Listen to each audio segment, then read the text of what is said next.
We're pleased to present our Stage 1 tuning option for the Indian Challenger. The 24-25 model Challenger, Limited, Elite and Dark Horse are powered by the 108 cube liquid-cooled PowerPlus engine.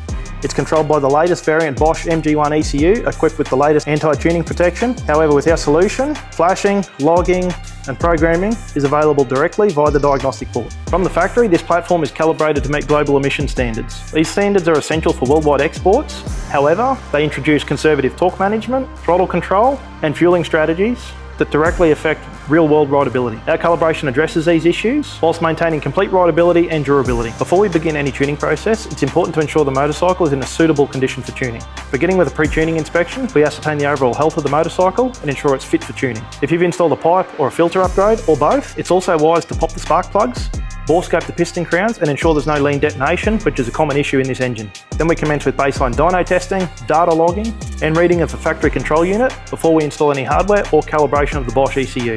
The Challenger 108 cube typically produces around 125 foot-pounds of torque and 110 horsepower at the tyre in standard trim. And the engine's designed primarily to operate with peak torque between 2,000 and 4,000 RPM. This is exactly where the factory torque limitations and ride-by-wire throttle filtering are most evident. In real-world riding, this presents as hesitation when rolling on the throttle, surging at steady throttle at cruise speed on the motorway, and reduced confidence when overtaking. This is not entirely a mechanical limitation, it's more calibration strategy. Performance exhaust systems and high-flow air filters are common upgrades for the Indian Challenger. Without proper ECU calibration, these modifications can lead to diagnostic trouble codes, exceptionally lean operating conditions, particularly at cruise, increased combustion temperatures, cylinder misfire conditions, and potential long-term engine damage. Proper ECU calibration ensures these components operate safely as designed. With the correct supporting modifications and 98 octane pump fuel, our ECU calibration typically delivers an additional 10 foot-pounds of torque and a 10 horsepower increase in top-end power. That often puts us in the ballpark of 120 horsepower and 135 foot-pounds of torque when corrected to SAE standards. As always, the dyno graph only shows a portion of the picture. The part throttle riding experience is what really counts. We've focused heavily on addressing the surging sensation at part throttle cruise, rectified the exceptionally lean transient fuel mixture, which stock is up around 15 or 16 to 1 air-fuel ratio. We've also raised the factory speed limitation in each gear so you can overtake with confidence on the motorway. Additionally, we've rev extended the factory cal by 500 RPM, providing a 7,000 RPM limit, ensuring you never have the sensation of it signing off early. The result is a Challenger that runs smoother, safer, and delivers stronger, more predictable torque when you need it. If you're considering ECU tuning for your Indian Challenger, Chief, Scout, FTR, or Springfield, we've got all the models covered. If you value doing it right the first time, whether that be here in-house or remotely via our remote tune delivery service, we'd love to hear from you.